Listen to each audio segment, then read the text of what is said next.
Tokyo Offline, continuing our Shimbashi special, we followed the logic of the five whys. Among the routes from Seoul, we opted for the busiest, fastest journey. Once in Tokyo, we embraced the irony of the city by taking its slowest, cheapest train. Our hotel, however, was a strategic win, reliable, functional, and perfectly positioned for transit. Our first stop was a tiny onigiri shop with 2.5 centuries of history. But with only 3 seats, they had already run out of rice. Haste makes waste. A nearby ramenya also proved disappointing with an overly salty broth. To recover, we found a new cafe in a vintage building. Their atmosphere was great, but they serve only machinery. In Shimbashi, the city moves in vertical layers, with trains running below, on, and above ground between modern architectural gems. This density perfectly illustrates my first why, the ambition of Tokyo's urban redevelopment. Walking toward Hibiya, you see the city's peak era beautifully preserved. From the heights of Mitsui's Hibiya Midtown, we looked out over the Imperial Palace. Unlike other grand monuments, Tokyo's imperial heart is understated, defined more by quiet greenery than visible buildings. Yet the so-called Matsuri was visible everywhere. We soon crossed into Marunouchi, the historic territory of Mitsubishi Ichigokan. Their memorial stands with a balanced facade and a perfectly scaled courtyard, though the exhibition inside was unexpectedly modest. Nearby, we visited KITTE, a former post office turned shopping hub that still maintains the traditional mail order system. The mall was a tsunami of people, and the crowd pushed us toward the roof garden where the iconic Tokyo station finally came into view. To wrap up, we headed down to the Gado-shita, the atmospheric alleys tucked beneath the tracks, to join the after-work crowd for drinks and local bites. It's here, between these gritty corridors and the sleek elevated walkways, that you feel how well connected Shimbashi truly is. The day one is complete, 20K steps and a world of history. Seasonal updates on the station boards remind us that there is always something new to discover. If you are planning a museum marathon, the Grotto Pass is an essential companion. Okay, our journey begins at the Hatakeyama Museum on day 2, a sanctuary that hides the very best of Japanese tea culture alongside Western contemporary art, such as my favorite Agnes Martin sensei. Here, you can enjoy a sip of matcha from their exquisite bowls. As an architect, I found the space flawless, while for my friends, the garden was easily the highlight of the entire trip. Nearby stands Juishoji, a temple partially renewed by the same architect behind the KITTE yesterday. Unfortunately, it was closed without explanation, a reminder that in travel, these things happen. Damn. We moved on to Fontaine, a sprawling compound dedicated to Japanese wedding ceremonies.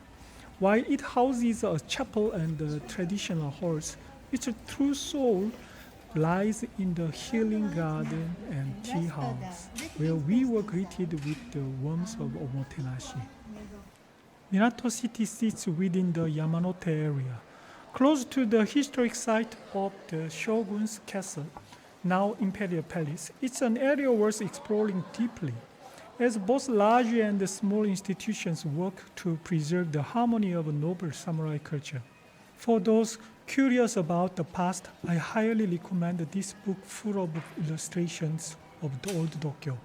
Just across the road, the Minato Local History Museum resides in a striking Georgian Gothic building, housing a diverse collection that spans archaeology, oceanology, anthropology, and architecture. We stopped at the 2 inviting coffee shops to refresh my friends before heading to the Teian Art Museum, the former residence of a prince. With 2025 marking the centennial of Art Deco, the jewelers exhibition here served as a perfect bridge to a living legacy. truly a must-see. We thought our day would end quietly at a snug local odenya, but a drunken friend convinced us to chase the famous Christmas illuminations instead. After an uncountable number of steps, I was finally spent. Day 3 began in silence. The hotel's next door garden was simply speechless. I spent an hour strolling alone before leaving to rejoin the world. Ginza, as always, is notorious for its queues. At the first cafe, I gave up after just 10 minutes. Life is too short for bad coffee, okay? Though I suppose a coffee isn't longer than life. In a rare, line-free find, I placed my order for the house specialty, a strange flavor, kudasai. The day took a professional turn at a century-old print shop, where I got an estimate for my name cards. Soon, my survivor instinct kicked in. I found a humble local spot packed with a salaryman all eating soba, except for me, opting for a tendon instead. The saltiness is always needed a cure, which I found in the umami and the sour notes of yet another cafe. From there, I explored the right and left, weaving between the old and the new.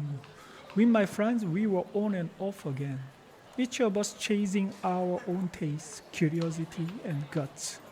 Tokyo is a kaleidoscope, artisanal, vulnerable, transcendent, and extravagant all at once. We eventually reunited at a modern kaiten sushi from Hokkaido, famous for its fresh ingredients and the bikurapon price.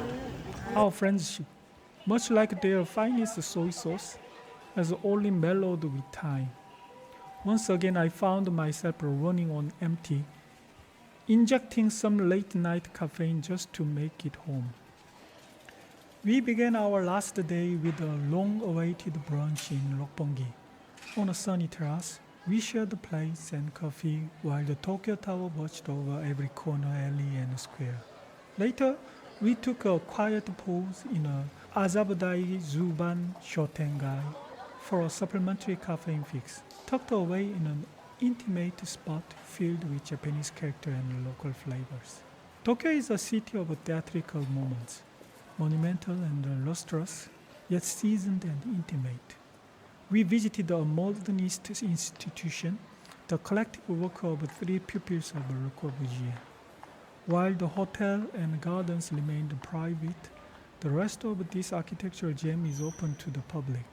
They kindly offered me a book on the building's history.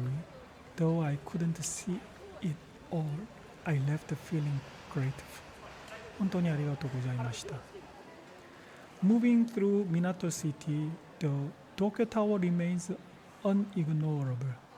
Nearby, we found an Anglican church, the work of Czech architect Antonin Raymond, who masterfully blended modernism with Japanese craftsmanship. We then reached the Zozoji, one of the Edo Gozan. Its 600 years of history was so well maintained that it made me regret missing the nearby Atago shrine. We eventually made our way back to Shimbashi, walking down the Sando and the Monzenmachi, the traditional approach road and its bustling temple town. Our final meal was tonkatsu, the ultimate Japanese soul food, served without frills. This is the end. Tokyo Frying, a city of umami.